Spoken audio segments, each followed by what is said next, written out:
In this season of Life Groups, we've been talking about asking better questions because we know that when we ask better questions, we'll make better decisions. And when we make better decisions, we'll live with fewer regrets. When we live with fewer regrets, we're free.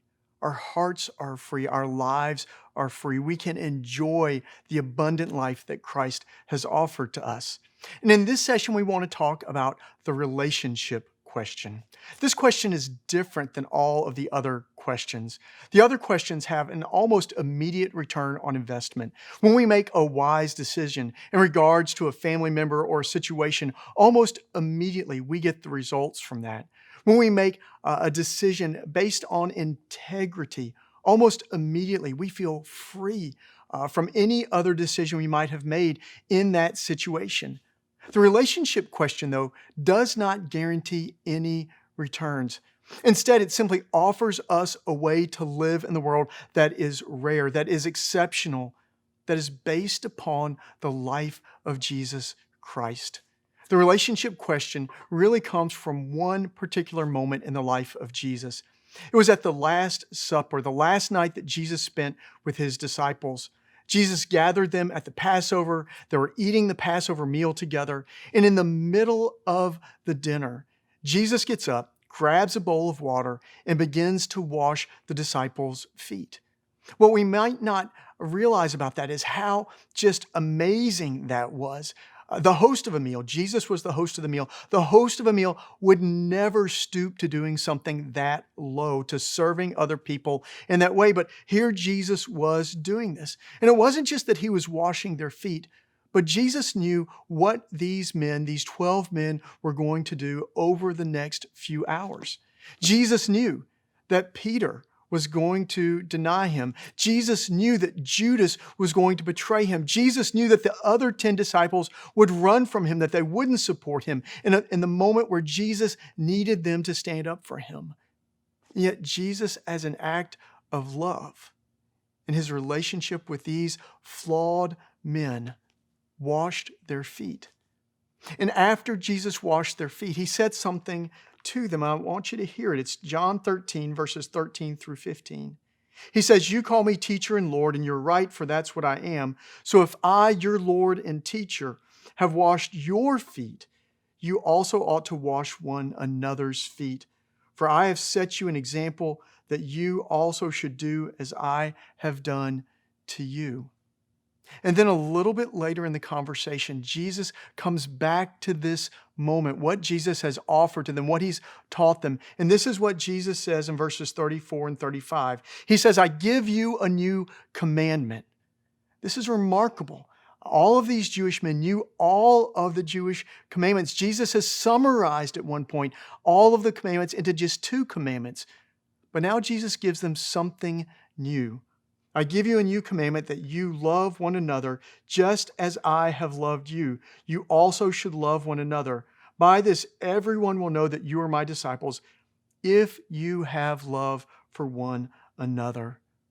One of the most important parts of what Jesus says there is that just as I have loved you. How we relate to other people is not based in our feelings. It's not based in what other people have done to us or for us. It's not how friendly or unfriendly they've been to us.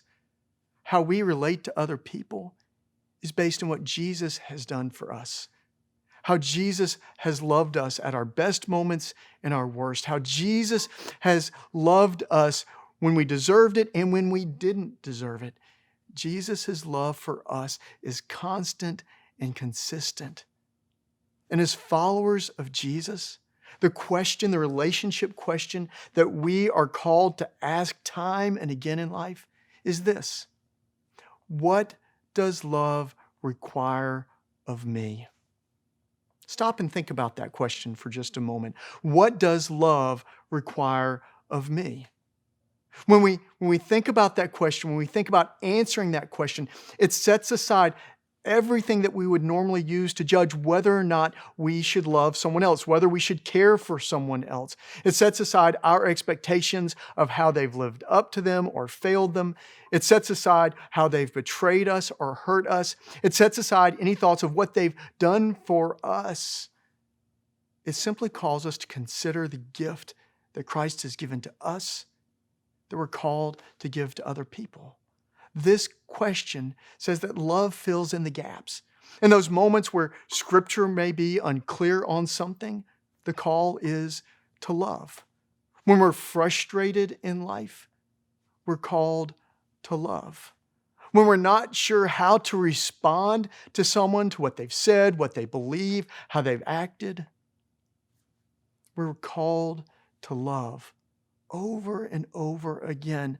Not because we can muster up that kind of care for other people, but because that's what we have received from Jesus Christ. When I was a Boy Scout, one of the primary leadership rules was this: don't ever ask anyone to do something that you wouldn't do yourself. Jesus lives that out for us. Jesus calls us to love, but Jesus doesn't just say, you need to go and do that. Jesus says, do it because this is what I've offered to you. This is probably the most frustrating question. It's the most demanding question on us. About 90% of the time, what love requires of us is simple. It's easy to love most people most of the time, or at least move past them pretty quickly. But sometimes there are difficult people in our lives who have hurt us or betrayed us. And the question doesn't change in those moments. What does love require of us? We'll throw up lots of reasons, lots of excuses, but the question remains. As followers of Jesus, what does love require of us? And here's the thing. We don't know how people will respond to that. Some people, when we offer acts of love and kindness, they may respond angrily. They might not respond at all. There's no guarantee of return on investment for this question. And yet what it offers to us is it frees us to be the people in the world that Christ calls us to be. And if you want to reflect on this just a little bit more, go to 1 Corinthians 13. It's often read at weddings to talk about the beauty of love in marriage, and that's a great thing. But Paul wrote it to a bunch of grumbling, angry church people with how they're called to live with one another. I want to close out just offering those words from 1 Corinthians to you tonight. Love is patient. Love is kind.